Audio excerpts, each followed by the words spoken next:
Do you solemnly swear that the testimony you're about to give this committee is the truth, the whole truth, and nothing but the truth, so help you God? Thank you. Welcome to the committee, to your family. You've done a great job over there. The floor is yours, Judge.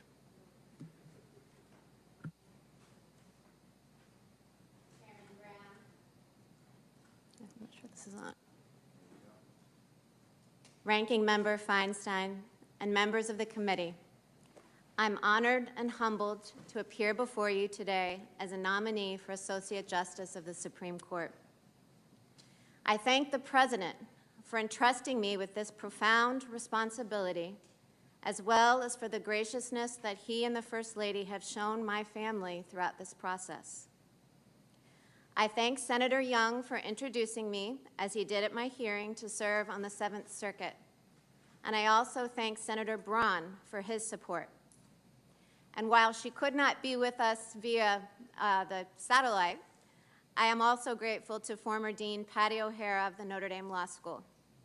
She hired me as a professor nearly 20 years ago, and she has been a mentor, colleague, and friend ever since.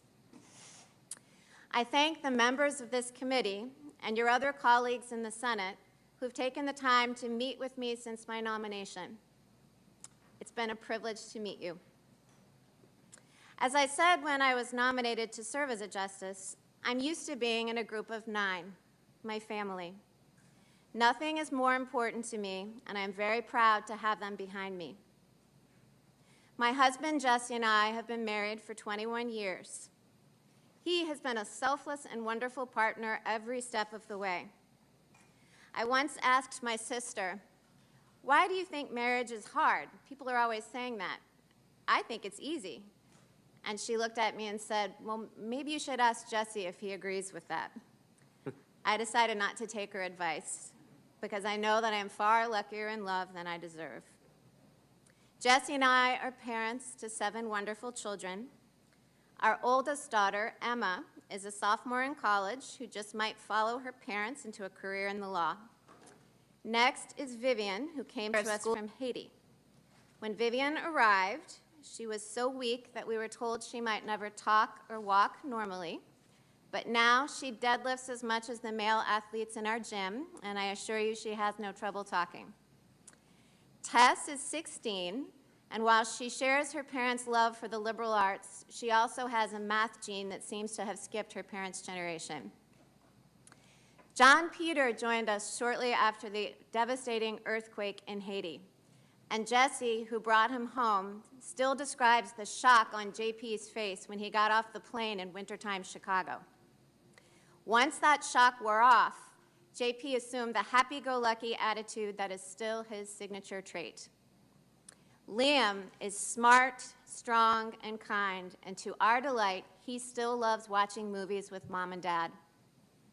10-year-old Juliet is already pursuing her goal of becoming an author by writing multiple essays and short stories, one of which she recently submitted for publication.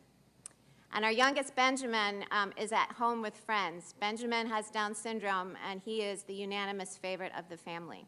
He was watching the hearing this morning, I'm told, and he was calling out our names as he saw the kids in the back. My own siblings are here, some in the hearing room and some nearby. Carrie, Megan, Eileen, Amanda, Vivian, and Michael are my oldest and dearest friends. We've seen each other through both the happy and hard parts of life, and I am so grateful that they are with me now. My parents, Mike and Linda Coney, are watching from their New Orleans home. My father was a lawyer and my mother was a teacher, which explains why I became a law professor. More important, my parents modeled for me and my 6 siblings a life of service, principle, faith, and love. I remember preparing for a grade school spelling bee against a boy in my class, and to boost my confidence, my dad saying, "Anything boys can do, girls can do better." And at least as I remember it, I spelled my way to victory. I received similar encouragement from the devoted teachers at St. Mary's Dominican, my all-girls high school in New Orleans. When I went to college, it never occurred to me that anyone would consider girls less capable than boys. My freshman year, I took a literature class filled with upperclassmen English majors. And when I did my first presentation, which was on breakfast at Tiffany's, I feared I had failed. But my professor took the time to talk to me. She filled me with confidence about how well I had done, and she became a mentor. And when I graduated with a degree in English, she gave me Truman Capote's collected works as a gift. Although I considered graduate studies in English, I decided that my passion for words was better suited to deciphering statutes than novels. I was fortunate to have wonderful legal mentors, in particular, the judges for whom I clerked.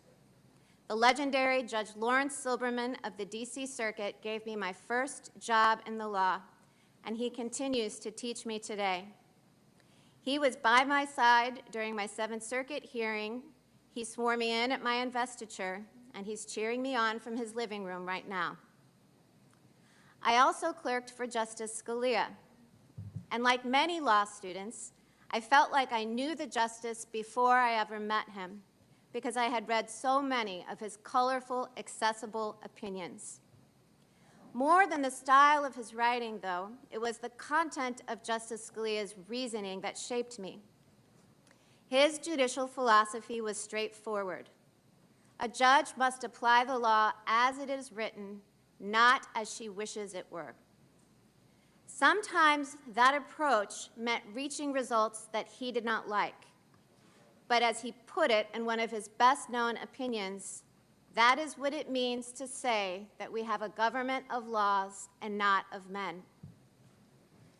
Justice Scalia taught me more than just law. He was devoted to his family, resolute in his beliefs, and fearless of criticism. And as I embarked on my own legal career, I resolved to maintain that same perspective.